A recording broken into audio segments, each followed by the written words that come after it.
Welcome back. आप देख रहे हैं वन अपना फाइनेंस मिनिस्टर और अब दर्शकों के सवालों के जवाब देने का वक्त आ गया है। मेरे साथ मेरे दोनों मेहमान भी जुड़ गए हैं, Hemant Swiggy, CEO vice invest, और अभिजीत चौकसी, फाउंडर Stockify.in। आप दोनों का स्वागत है इस खास पेशकश में। और आशीष अग्रवाल हमारे दर्शक फोन लाइन पर भी हमारे साथ जुड़ चुके हैं। आशीष नमस्कार, गुड इवनिंग, कहाँ से बोल रहे हैं आप? जंदर से बोल रहा हूँ मैडम। ऑलराइट आशीष, आपने अपना सवाल हमें भेजा हुआ है और आपने एक ही फंड में पैसे लगाए हुए हैं 2020 से? नहीं मैडम, और भी फंड है, पर ये एक लमसम अमाउंट से इसके रिगार्डिंग इसी करके पूछना चाहता था कि क्या मैं इसको विड्रॉ करूँ, फिक्स करूँ या फिर होल्ड करूँ। ओके, बाकी पोर्टफोलियो पे आपको सवाल नहीं पूछना, आपके सारे फंड्स बाकी अच्छा कर रहे हैं? हाँ, बाकी मेरे पोर्टफोलियो की है, वो मुझसे विश्वास है उससे। अच्छा, तो कोई खास वजह आपने हेल्थ केयर सेक्टर को चुना निवेश के लिए? मैंने मैडम इस करके जुड़ा था at the time of corona. अच्छा, ओह ओके। तो मैंने लिया था तो कि फार्मास्यूटिकल्स के लिए रिगार्डिंग इस करके इसको परचेज, तब इसकी ग्रोथ भी 50% के करीब हो गई थी, पर अब इसकी डाउन है। बिल्कुल, तो इसीलिए आप निकलना चाह रहे हैं? हाँ ओके, चलिए आपको बताते हैं कि यहाँ पर भले ही आपने अपनी एंट्री टाइम पर कर ली हो, लेकिन एग्जिट क्योंकि अब आपको परफॉर्मेंस नहीं दिखाई दे तो शायद आप निकलना चाहेंगे। और हेमंत सर, ये बहुत कॉमन माइंडसेट होता है निवेशकों का, और जब भी हम सेक्टर्स या किसी भी थीमेटिक निवेश की बात करते हैं तो वहाँ पर इस तरह की साइकिल अक्सर देखने को मिलती है, जहाँ पर एक समय होता है कि वो आपको अच्छा खासा रिटर्न देते हैं और उसके बाद एक समय आता है जहाँ पर आपको रिटर्न्स कम होते हुए दिखाई देते हैं। और इसीलिए कहा जाता है कि अपने जो मेन फाउंडेशन वाला पोर्टफोलियो है आपका, जो कोर पोर्टफोलियो है, उसके ऊपर अगर आपको डाइवर्सिफाई करना हो तो आप सेक्टर या थीमेटिक एक्सपोजर ले सकते हैं।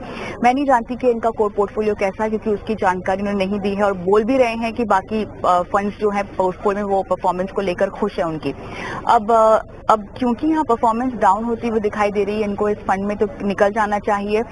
2020 से ये निवेश कर रहे हैं, या आपको लगता है कि अब ये सिलेक्शन करके रखा है, थोड़ा सा लंबा आप रह सकते हैं? पैसे रहने दीजिए, भले ही निवेश बंद कर दे। वैसे भी मेरे ख्याल से इन्होंने लमसम इन्वेस्ट किया हुआ है, शायद 50,000। हाँ देखिए कविता, यहाँ पे दो तीन इंपॉर्टेंट एस्पेक्ट है। जैसे आपने बिल्कुल सही कहा कि जब आप किसी सेक्टर या थीमेटिक फंड में आते हैं तो ऑब्वियसली उसकी एंट्री एग्जिट बहुत इंपॉर्टेंट है, और साथ ही आपका खुद का रिस्क प्रोफाइल, आपका जो एग्जिस्टिंग पोर्टफोलियो है उसमें उस सेक्टर या थीम में ऑलरेडी कितना एक्सपोजर है, और टोटल जो आपका जो एक्सपोजर है सेक्टर या थीमेटिक में वो ओवरऑल पोर्टफोलियो का कितना है। तो ये कुछ इंपॉर्टेंट एस्पेक्ट हैं जो किसी भी निवेशक को सेक्टर या थीमेटिक फंड में इन्वेस्ट करने से पहले देखने चाहिए।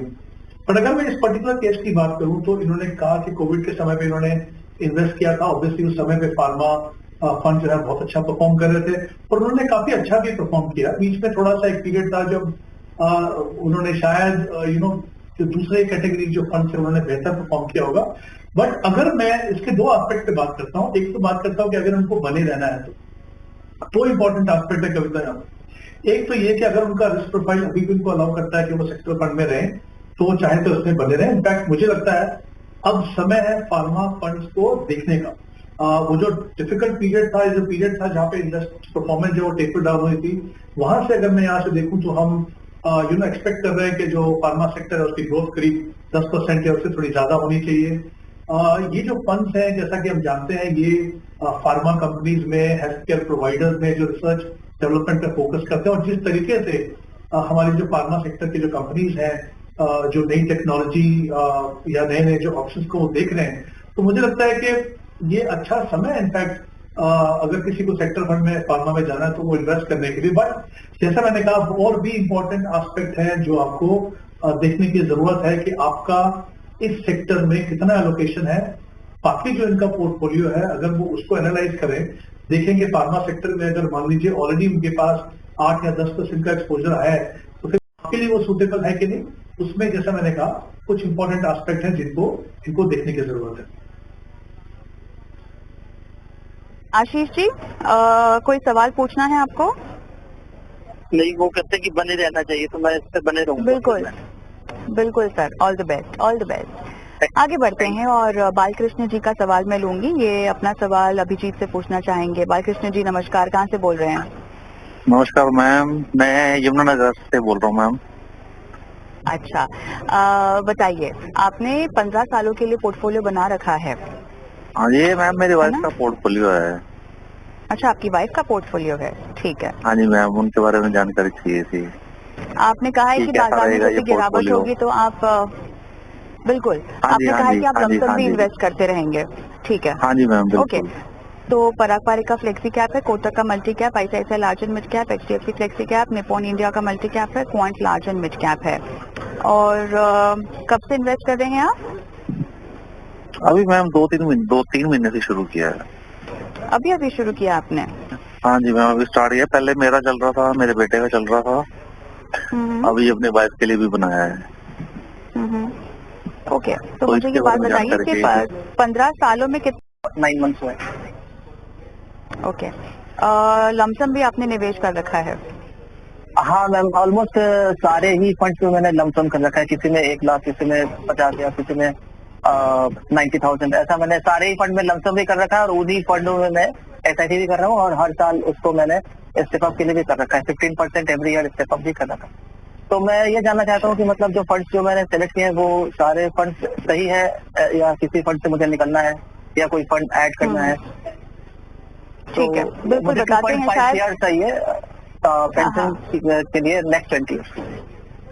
चलिए ठीक है, अच्छी बात है, आपने लमसम भी निवेश किया हुआ है, एसआईपी भी कर रहे हैं, जब भी मौका मिलेगा तब और पैसे ऐड करेंगे। हालांकि फंड्स हो सकता है थोड़े से ज्यादा हो, पर कौन से ज्यादा हैं, कहाँ बने रहे, कहाँ से निकल जाए? हेमंत जी बताइए। पहले इनके अगर हम टारगेट की बात करें तो इनका जो करंट कॉर्पस जो उन्होंने एक्यूमुलेट किया वो करीब 7,70,000 है। 20 साल का इनके पास समय है, 20,000 की एसआईपी कर रहे हैं। तो अगर हम 12% का एनुअलाइज रिटर्न मान के चले और अभी अपना प्रोसेस कंटिन्यू करते हैं 20 साल तक, तो इनका जो 2.5 करोड़ का जो टारगेट है वो पूरा होगा। ऑब्वियसली एज ऑफ नाउ हम क्योंकि एज्यूम रेट ऑफ रिटर्न की बात कर रहे हैं, मैं सिर्फ यही कहना चाहूंगा विकास को कि विकास आपका टारगेट पूरा होगा, लेकिन 20 साल का समय है, 2-3 चीजें आपको करनी होगी। पहली बात याद रखिए कि ये जो फंड आपके पोर्टफोलियो में है आज, उसमें तो मैं बताऊंगा कि मुझे क्या लगता है क्या बदलाव करने चाहिए, बट आपका जो कमिटमेंट है वो इक्विटी से अपने पोर्टफोलियो को आप मॉनिटर करते रहिए। दूसरी बात, इररिस्पेक्टिव ऑफ मार्केट कंडीशन आपको अपने प्रोसेस को 20 साल तक कंटिन्यू करना होगा, तभी जाके वो इक्विटी का जो सही मायने में जो पोटेंशियल है उसको आप रियलाइज कर पाएंगे। तो ये 2 चीजें आपको ध्यान रखिए। और तीसरा, क्योंकि बहुत लंबा समय आपके पास और अभी आपके रिटायरमेंट में भी करीब 20 साल बाकी हैं, तो कोशिश कीजिए स्पेसिफिकली आपके जो रिटायरमेंट गोल है वहां पे अगर आप हर साल जैसे आपकी इनकम बढ़ती है उसका कुछ हिस्सा आप रिटायरमेंट कॉर्पस को आप एलोकेट करते रहिए, ताकि आप जो बना पाए 2.5 करोड़ से कहीं ज्यादा बना पाएंगे। तो ये 2-3 चीजों का आप ध्यान रखिए। दूसरा, आई थिंक कविता, जैसा आपने बिल्कुल सही कहा कि 8 फंड है इनके पास, थोड़ी सी ओवरलैप है, एक मैन्युफैक्चरिंग फंड भी दिख रहा है मुझे। तो डेफिनेटली वहां पे जैसे हम हमेशा कहते हैं कि आप अगर 15-20 साल के लिए इन्वेस्ट कर रहे हो, जो ये कर रहे हैं, तो वहां पे अगर थोड़ा सा थीमेटिक सेक्टर में प्रॉब्लम क्या है, टाइमिंग, एग्जिट, वो सब इशू आते हैं, तो मेरे हिसाब से उसको थोड़ा सा अवॉइड करें तो बेहतर है। थोड़ा सा ओवरलैप है स्मॉल कैप में और मिड कैप में ब्रॉडली, लेकिन मैं कहूंगा कि इनकी फंड सिलेक्शन अच्छी है। तो इसको हम कोशिश करते हैं कि पोर्टफोलियो को थोड़ा कंसोलिडेट करें। 4 फंड में हम करते हैं, तो ऑब्वियसली जब हम अगर 4 फंड में लेके आएंगे तो इनकी जो एक्सिस्टिंग इन्वेस्टमेंट है उसको भी इनको रीएलोकेट करना होगा। वो जरूरी नहीं कि इमीडिएटली आप करें, उसको धीरे धीरे करें, अपना कैपिटल गेन देख लें, अपने जो एग्जिट लोड है उसको देख लें, लेकिन ये कोशिश कीजिए कि इसको कंसोलिडेट करें। तो एग्जिस्टिंग फंड में ही मैं इनको रिकमेंड कर रहा हूं, जैसे मोतीलाल ओसवाल मिड कैप में वो 5,000 इन्वेस्ट कर सकते हैं, एचडीएफसी मल्टी कैप में 6,000 कर सकते हैं, निप्पॉन लार्ज कैप में 5,000 और क्वांट स्मॉल कैप में 4,000। तो ये 4 फंड है, इसमें 20,000 इन्वेस्ट करेंगे। ये हम देख रहे हैं कि एक तो फंड कम हो, लेकिन जो एलोकेशन सही मायने में डिफरेंट सेगमेंट होनी चाहिए मार्केट की, वो इनको यहाँ पे मिल रहा है। तो ये कुछ बदलाव है, इसको आप करें तो मुझे लगता है कि डेफिनेटली आपका पोर्टफोलियो बेहतर परफॉर्म करेगा। और कोशिश कीजिए कि हर साल अगर अपनी इन्वेस्टमेंट को आप थोड़ी कमिट करके बढ़ा सकें।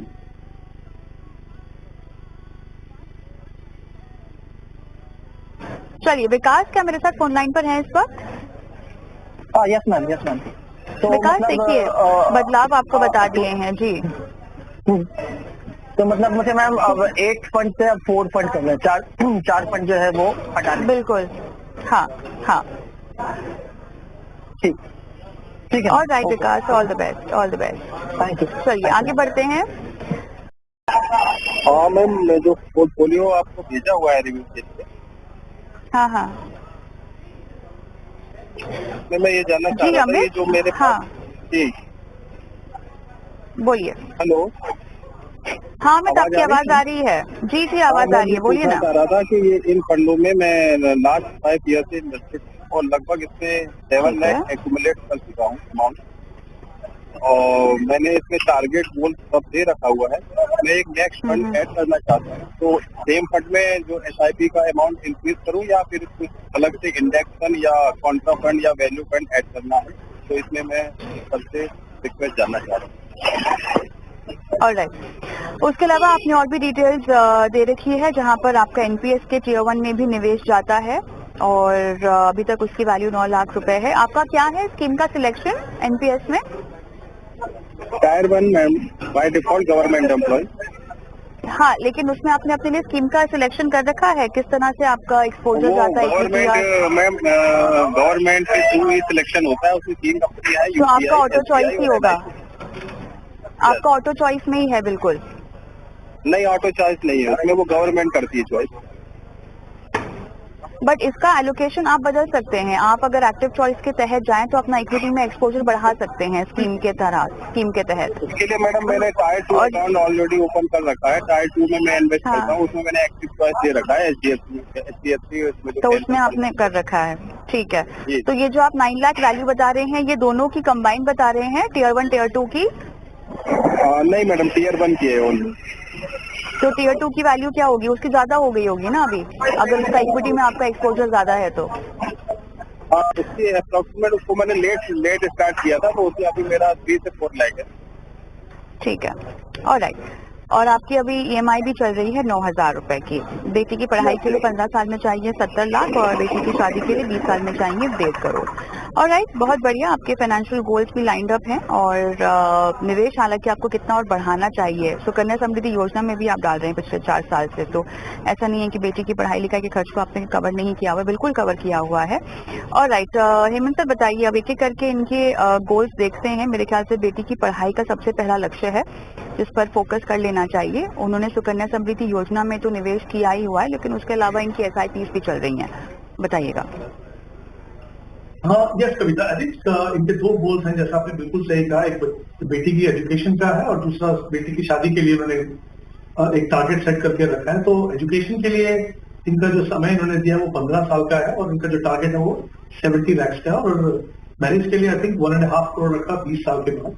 तो ऑब्वियसली क्योंकि टाइम होराइजन 15 से 20 साल का है, अगर हम 12% का एनुअल रिटर्न मान के चलें, इंडिविजुअली अगर हम गोल्स की बात करें तो जो एजुकेशन का जो गोल है वहां पे उनको 14,000 इन्वेस्ट करना है और मैरिज के लिए 16,000 इन्वेस्ट करना है। तो कुल मिलाकर इनकी जो टोटल इन्वेस्टमेंट होनी चाहिए वो 30,000 की है।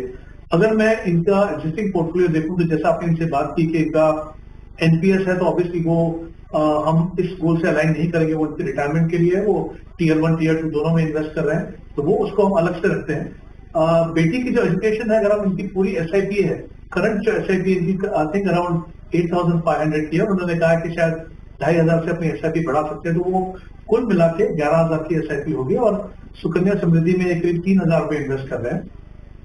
तो जैसा कि हम देख सकते हैं कि टोटल मिला के इनको 30,000 की इन्वेस्टमेंट करनी है। अभी जो इनकी इन्वेस्टमेंट है वो 14,000 की है, जो इस गोल के लिए हम अलाइन कर सकते हैं। तो काफी बड़ा गैप है। अच्छी बात यह है कि इनके पास समय है और जैसे हमने पहले भी शो में बात की, तो एक अच्छा तरीका होता है कि जब आपको लगे कि आपके जो आप वापस क्रिएट करना चाहते हो, जो आप कर सकते हो, उसमें बड़ा गैप है, तो उसको सबसे इम्पोर्टेंट तरीका 2 चीजें करने की जरूरत है। एक तो स्पेशली जो बेटी की शादी के लिए जो कॉर्पस है उसको थोड़ा सा ध्यान से देखें कि वाकई में उतने पैसे की जरूरत है कि नहीं। और दूसरी बात, कोशिश कीजिए कि हर साल अपनी इनकम का जो कुछ हिस्सा जो है, अगर आप स्टेप अप करते रहे अपनी SIP को, तो वो आपका जो आप कॉर्पस जुटा पाएंगे वो काफी बड़ा हो। फंड की अगर बात करें तो 8,500 8,000 में करीब ऑलरेडी 5 फंड है इनके पास। तो मुझे लगता है उसको थोड़ा सा कंसोलिडेट करते हैं इस पोर्टफोलियो को, जहां पे हम दोनों को शामिल करेंगे, 8,500 और 2,500 11,000 को। तो 3 फंड, एक इनका एग्जिस्टिंग फंड है मोतीलाल वो स्मॉल फ्लेक्सी कैप, उसके अंदर वो 4,000 इन्वेस्ट कर सकते हैं। और एक लार्ज एंड मिड कैप में कोटक इक्विटी अपॉर्चुनिटी चाहे तो वो देख सकते हैं, जहाँ पे 3,500 इन्वेस्ट करेंगे, और एक HDFC large and mid cap जहाँ पे 3,500। तो 3 फंड होंगे, और अगर अपनी SIP को बढ़ाते हैं तो भी इन्हीं फंड्स के अंदर कुछ समय तक वो ऐड कर सकते हैं। एक और चीज है, सुकन्या समृद्धि मुझे लगता है काफी अच्छी ऑप्शन है। ऑब्वियसली लंबे समय के लिए आप इन्वेस्ट कर सकते हो, और जो रिटर्न है वो भी टैक्स फ्री है। बट मेरा ये मानना है, क्योंकि वो SIP से एक पोर्टफोलियो बिल्ड कर, तो अगर वो चाहे तो वो रिकंसिडर भी कर सकते हैं मेरे हिसाब से, कि अगर वो पैसा SIP पे लगाए। ये बात सही है कि इक्विटी में वॉलेटिलिटी होगी, उतार चढ़ाव होगा, लेकिन मुझे लगता है कि अगर 15-20 साल की बात करें तो फिर डेफिनेटली शायद SIP इक्विटी फंड में बेहतर ऑप्शन रहेगी इन टर्म्स ऑफ रिटर्न। चलिए, तो ये बदलाव जो कि अमित आपको बताए जा रहे हैं पोर्टफोलियो में करने के लिए, उम्मीद करते हैं कि आपको सलाह समझ में आ गई हो, और थोड़ा सा कंसोलिडेट करने की जरूरत है और कुछ बदलाव करने की जरूरत है जो शायद आपने सुन लिए होंगे। इसी के साथ मेरे ख्याल से शो को भी समाप्त करते हैं। बहुत बहुत धन्यवाद अभिजीत आपका और हेमंत सर आपका, समय निकाला और आज दर्शकों की लाइव फाइनेंशियल प्लानिंग की। और जाते जाते दर्शकों को हमारा WhatsApp नंबर बता देते हैं, जहां पर अपने सवाल आपको हम तक पहुंचाने हैं, और साथ ही YouTube पर भी सवाल आप छोड़ सकते हैं, क्योंकि आपकी लाइव फाइनेंशियल प्लानिंग हम सब करते हैं तो सवाल YouTube और WhatsApp दोनों जगहों से लेते हैं।